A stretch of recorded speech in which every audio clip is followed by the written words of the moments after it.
And we are live.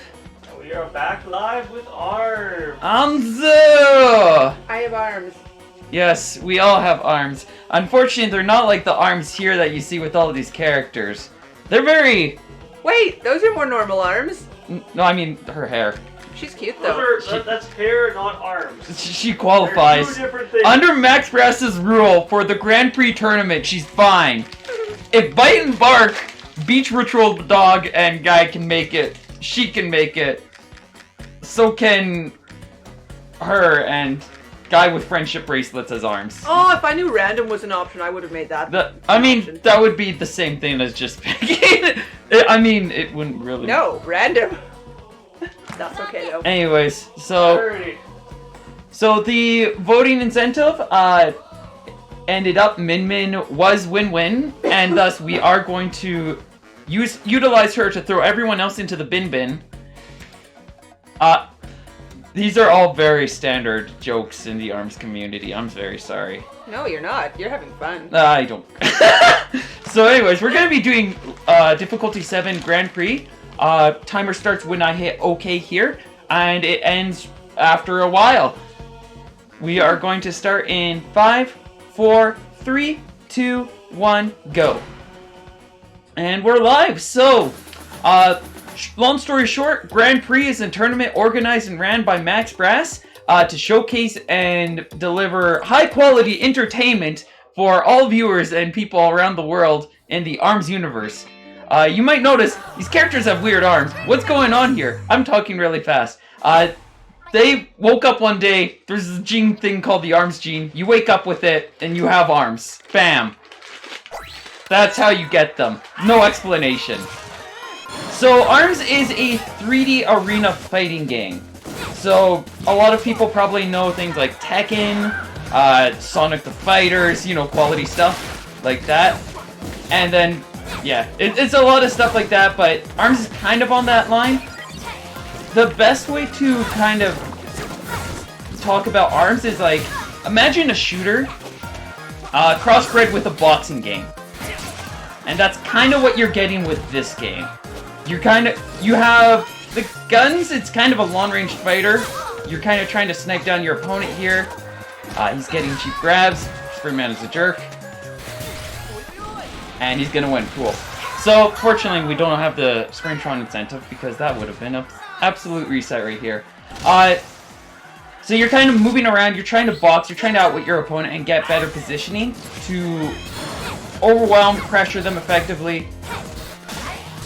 And, yeah, take their health from full to 0, as is any other fighting game. You have various tools and abilities at your disposal. Characters primarily defense or movement, where Min Min, for example, she's gonna move around in a certain way, where Springman's gonna move around in a different way. You'll notice that we have very different arms. I could actually have the exact same toolkit that he has. That's how customizable this game is. But it would play very differently on Min Min. And it's one of the really interesting things about this game. It has a lot of fun dynamic because of that. Lots of customization, lots of strategy that you can kind of go in and play out with. You notice that the golden yellow triangle that's kind of determined both rounds for either side.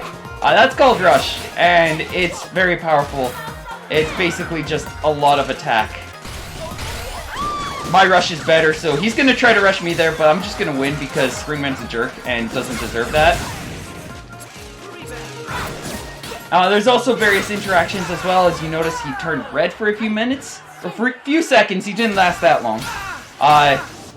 There's enrage effects for certain characters where they get a bit better. Typically, what we're looking for in times on each of these is 30 seconds. Generally, that means you've got a bit of a good run. 10 seconds is the generally optimized, but it's really hard to do.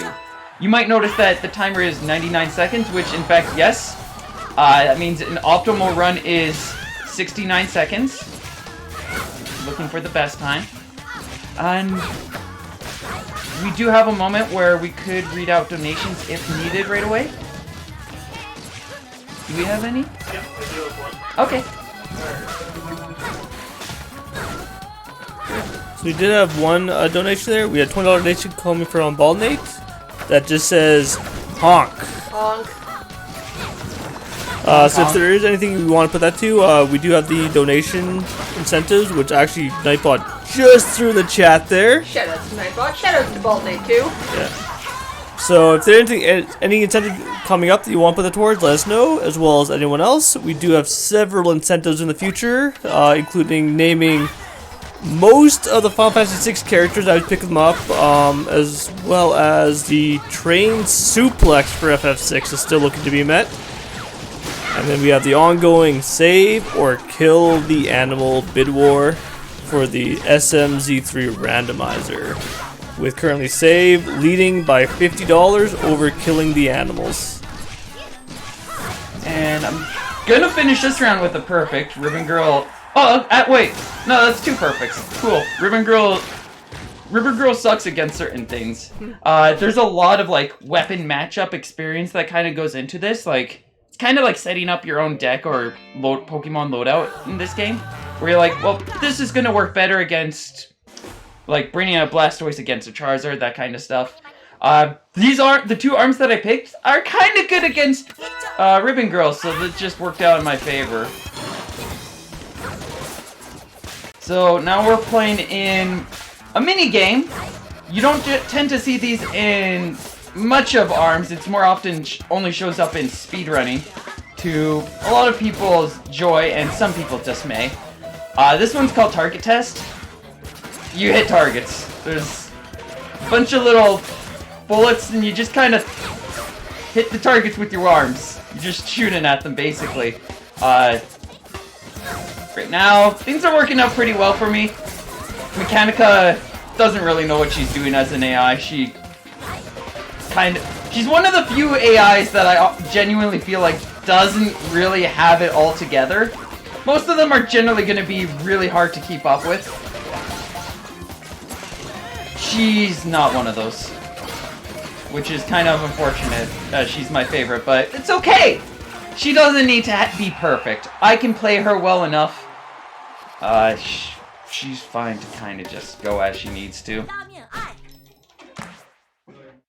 It is nice to know that I am better at playing my character than a robot is. Humans are still better than robots. Usually. Usually. But sometimes it doesn't matter, like with Kid Cobra. Because you see, Kid Cobra is hot. And that's the important thing about him. Ah, attractive robots. No, he's not a robot. I mean, oh wait, well, in terms of AI, I guess, yes. But yes, Kid Cobra is Kid Cobra is hot. That's all you need to know about him. He's got these snake boards too. His matchup can be really bad because he can be nigh on unhittable if he gets on that snake board. Just like how I'm basically unhittable for him right now. And it can make this stage a little forever taking. Fortunately, we did catch him right from the get-go, and you notice he really doesn't enjoy not being on the snake board. I don't blame him. That's why I'm on the snake board too. He's a lot better at sniping than I am, so if I'm not calling him out right, if I don't get him off right quickly, then he's probably just going to be, as we're seeing here, a little bit of a nuisance. The AI in this mode have literal input reads. They'll just read the button press and they'll be like, on that frame, oh, this is what you're doing. So we're going to be okay and be able to punish that, and so on and so forth. And it's like, cool. It's always a pleasure when the AI just reads all your inputs and makes life take so much more. There we go, we finally got him off. Just gonna try to keep him off without landing in his rush, because it won't kill me, but it'll probably put me pretty close. And I do need a health lead, at the very least, if we're gonna have to go for a timeout. I do think I'm gonna have a rush ready, though, so we could probably take him out with that. No, he walked. I was hoping he'd jump. So now our main option is timeout. Unless we can snipe him here.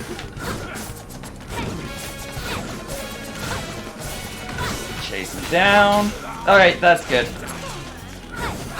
Just kind of, yeah, he'll just stare at us. That's fine. He can just awkwardly look at us from a distance. Don't really need him in our face. I don't want another round. It's rough enough to have to spend a whole 99 seconds against any of these characters. But yeah, there's a lot of different characters. They all play really differently. They all have unique playstyles and everything, which kind of lends into these runs being a little more interesting. Because depending on certain characters, some work a lot better than others do for this run. Min-Min's actually one of the better characters for it, because you notice she has you'll notice one of my arms just kind of become really big all of a sudden. That's called the dragon arm. And what happens when Min-Min charges that up? It perma-charges and increases what is known as its girth size. The girth size being the size of the arm. So it's basically just like small, medium, large. There's also various weights as well. You'll notice things like this giant weapon that Master Mummy has, the Megaton. It's a heavyweight arm, which means that if I try to punch through that, it's gonna stop my attacks dead. So I have to fight around it. Where the other one that he had, the Retorture, which is the thing with the small bullets, that is a lightweight arm, so I can actually outweigh it pretty easily. But that said, it also has multiple shots, so it's a lot harder to manage. We've got the standard rock, paper dynamic here that most fighting games have. Attack, shield, grab. AI doesn't know that stuff too much. Sometimes they'll get just wild grabs like that, but then I can try to rush them and not land it. That's fine. We don't need that. We don't need our health either. Health is just a resource.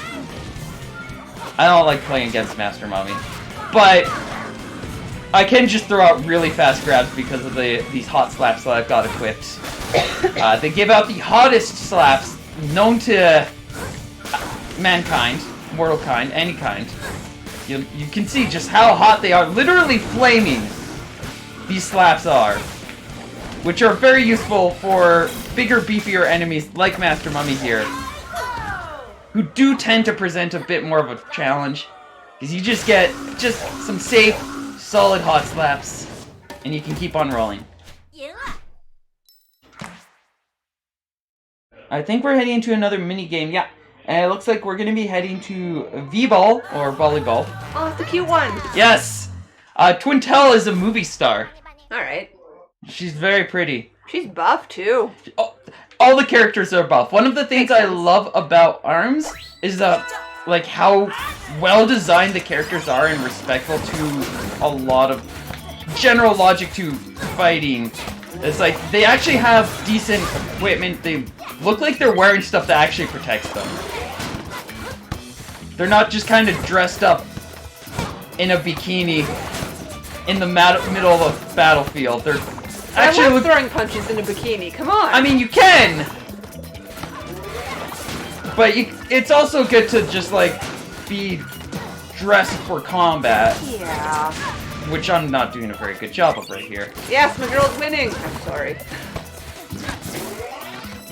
I've claimed her as my favorite. That's fine. I know nothing about this game. She's actually a really solid pick overall. I also am kind of upset over the fact that this was selected, because this is my worst mini game. As you can see here, I have lost 3-0, which normally 4-0, which normally doesn't happen. Normally it's the other way around, but apparently I'm just gonna have a bit of bad luck here. So, the hard thing about minigames is if you tie or have less points, you just flat out lose and you have to spend another whole, usually 60 seconds. But no, it's 60 seconds of redemption, right? Yeah, we can get redemption. There you go. There's still 60 seconds where the AI gotta be cheap and annoying and I have to deal with it again. I mean, yes. And yeah, it's just, for me, this mode is just a lot of aimless flailing. But looks like we're gonna get the point lead this time. I just need to make sure that... Okay, yeah, I'm pretty much set. This last one I can just stall out. Or I can get another point. If we get this, if I get one more point, it saves us a lot. Whatever the time left is on the timer. We're not gonna get it, but I'm just gonna hope. Come on, save that second. I would love to! We're not getting that, though. That's okay. You still won, though. In my heart, I still won. I got the 5 points overall. It's close enough. Yes. But yeah, the big thing about this fighting game too is, unlike a lot of other fighting games, it's a lot less combo dependent. I do have the strongest combo arms in this game, or some of the strongest ones, but generally it's a lot more about footsies and what's known as neutral. Neutral being, of course, like, just the general interactions where neither player is, like, genuinely that much more advantaged. And it's kind of those exchanges and how you kind of play between each other in that field, that neutral field, and set up those advantage positions to try to outwit your foe. Certain characters really don't work in this run because some of them do not have good neutral game. And it sucks when I have to play those, when I'm trying to work with those characters. Fortunately, Minden has a really solid neutral game, because if she gets that Dragon Arm charged up, that basically means she just has better neutral than most of the cast. If she doesn't have it charged up, she doesn't. But the AI is not smart enough to recognize it in most cases, so I usually get a very safe opportunity to get the Dragon Arm charged up before combat really initiates. And now I just have a much stronger field. You can, of course, always corner the opponent too. Always a classic. One of my favorite things to do in these games is just suffocate your opponent. See, she's very scared. So scared that she literally just stared at me charge up and get advantage again. That's not gonna kill, but I think we're gonna be close. Yeah, we just need one more hit. Yeah, I was waiting for that. Watch out, they're civilians. No, those aren't civilians, those are fans. Oh, They're okay. different. This is the one field where your arms can actually go by them, and they're okay. They usually just kind of dodge out of the way. They don't actually get hit, they're safe. Alright. But you can make it look like you're hitting them sometimes. They're just in it for the experience. Yeah. It's the risk you take when you're literally on the street where the fight is happening. Fair enough. You knew what you were getting into. They probably paid and signed a waiver, so on and so forth. It's Gumby. Yeah. What were you saying? It's Gumby. Oh, yeah, oh! No, this is Helix. Praise Helix. You know, Lord and Savior and everything. Fair enough. Except this one's going to be really annoying to start with because he's got two of these little dragons. And being frozen in this game, just like any other world where you get frozen, is no bueno. It's not nice. Not much enjoyment happens because it literally just prevents you from moving around like a reasonable human being for a few moments. But now that we've got this Dragon Arm charge up, again, this is another matchup where Chakram is just a really good weapon. And he's going to probably struggle with this a lot and just allow me to get some really sweet and easy damage.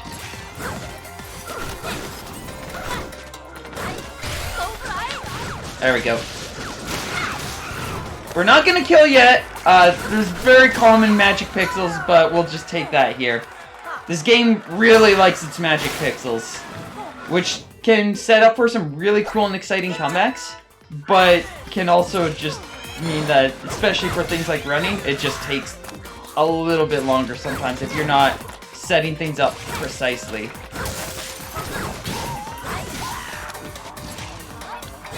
Yeah, much like Ribbon Girl, this loadout does have a very strong setup to kind of counter him.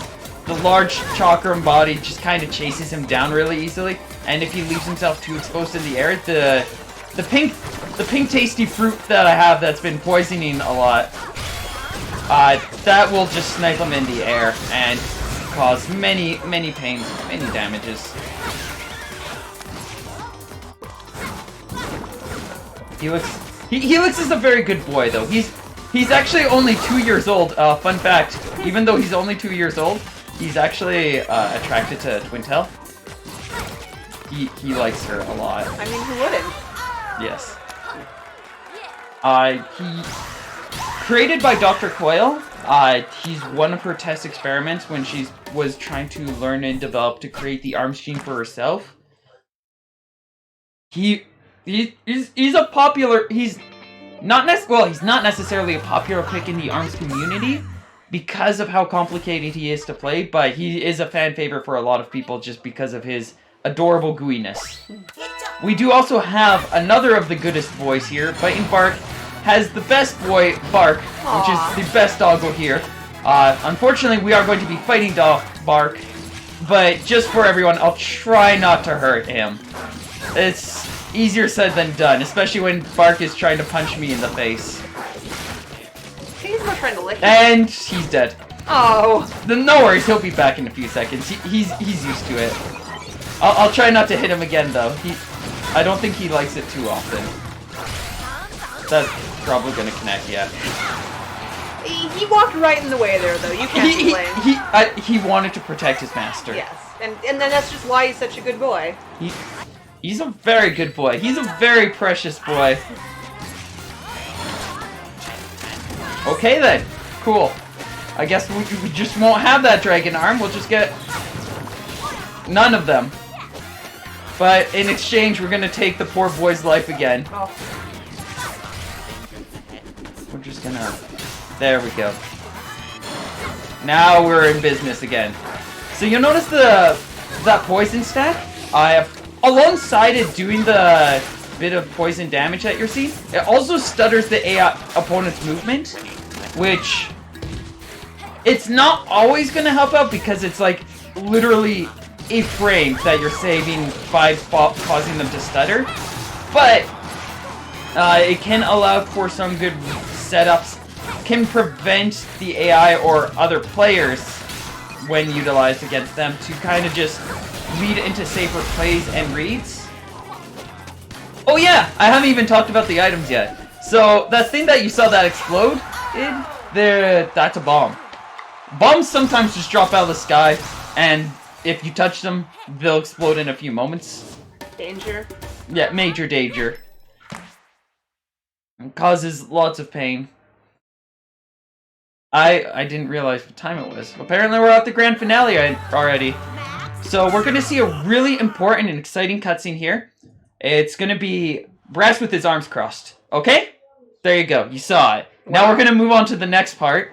The grand finale again. But this time it's Dr. Coyle. And now, I've done a lot of testing. This loadout is actually curated specifically to be the most efficient thing for all characters in general. I found the best thing to utilize against Dr. Coyle are the hot slaps, so we're just going to be hot slapping her a lot. These arms do have another name beyond hot slaps, but I really enjoy just calling them hot slaps, so I don't use that name too often unless I'm being professional. Yeah, so she really doesn't know how to dodge these things, so you can kind of just, like, slap her silly, and she'll take lots of damage relatively quickly. Not as fast as a lot of the good, really solid combo setups you could get, but she falls relatively quickly just because, I mean, you would too if you're just getting slapped every half second by a giant hot slap-a-manta right here.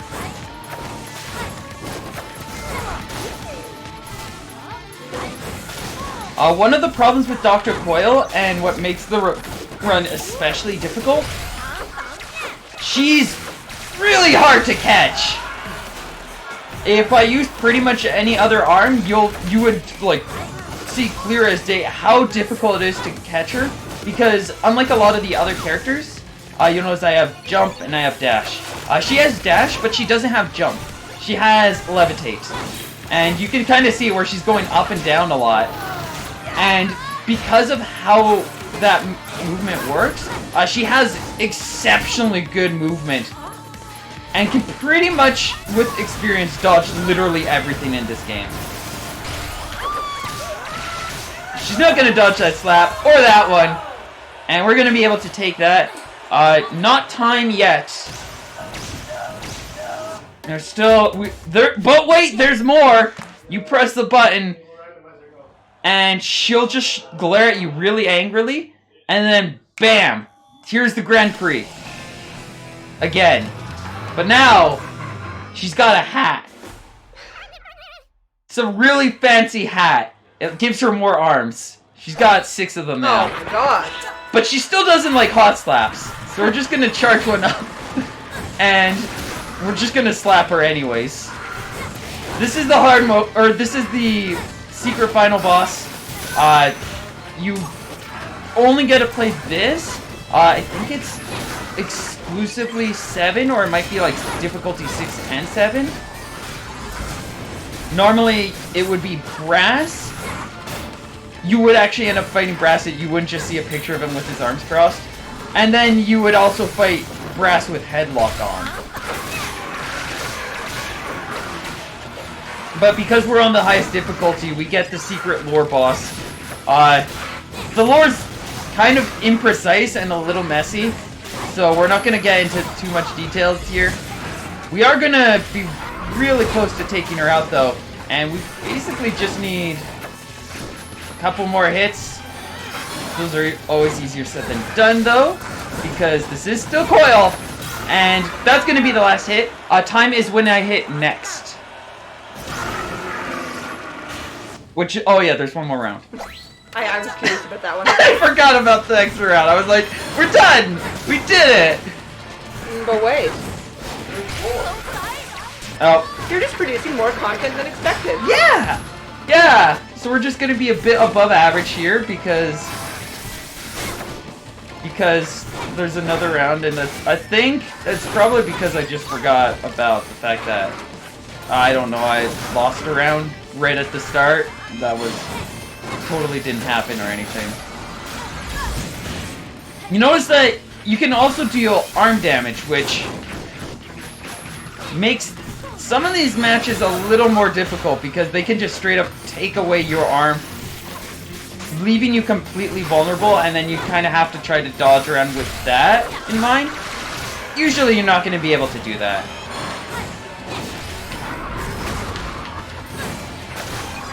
Okay. Fortunately, we got our Dragonar back.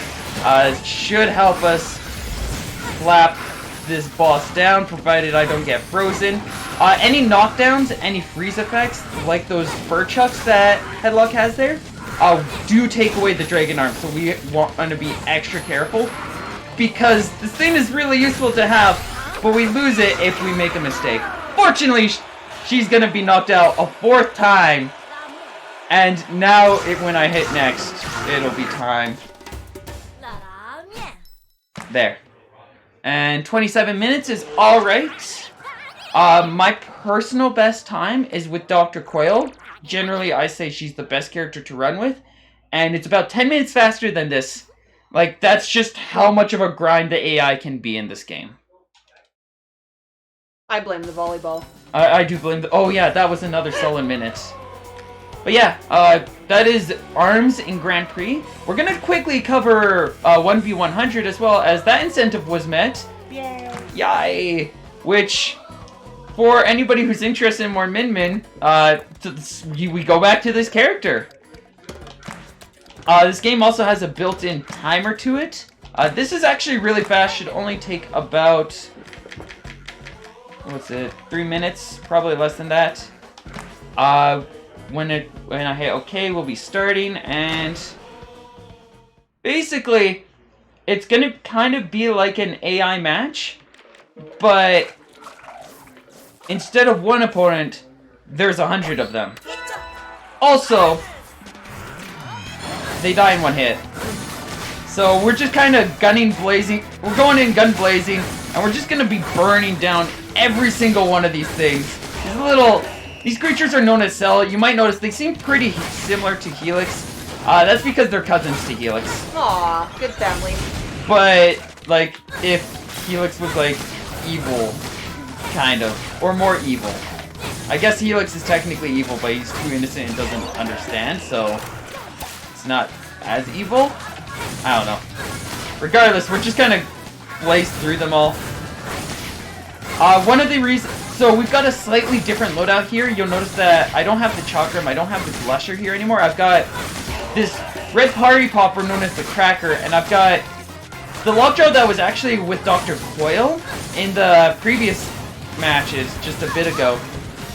The reasoning being that the Cracker has a very wide coverage that's a lot better at catching some of these enemies than the other arms I had, specifically this guy. And then the Lockjaw, I have it as a heavy arm to kind of batter through any attacks they might have that might power through my Cracker. And it also has an extremely high amount of rush damage, so kind of use these two in conjunction to deal as much damage as possible at a certain point. We're not going to be there yet. I'm holding on to it until that point comes. Primarily because it actually takes longer to utilize the rush than just to kind of blast these guys down. Especially you'll see like the tempo here is like very fast paced and just like aggressive. We're just constantly blasting these people down. The Cracker basically just works like a shotgun.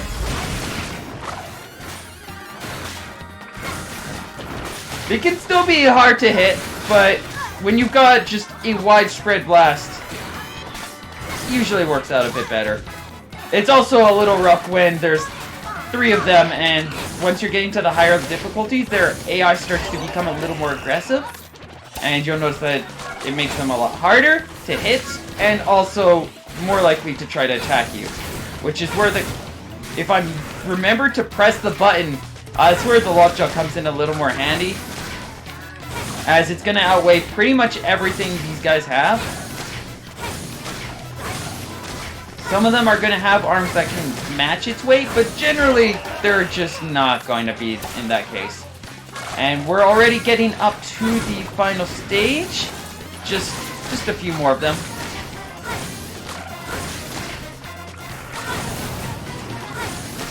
Can keep chasing them down, and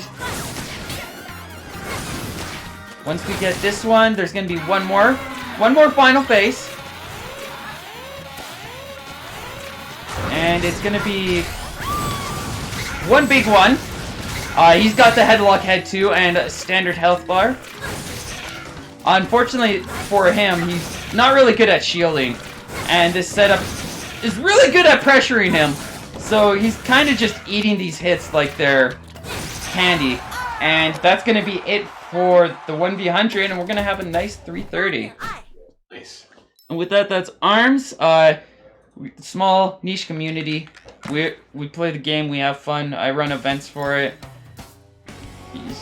If you're interested, just like, I'm at Planet Scrapstar on Twitter or whatever, or just search ARMS. I'm sure you'll find my stuff somewhere.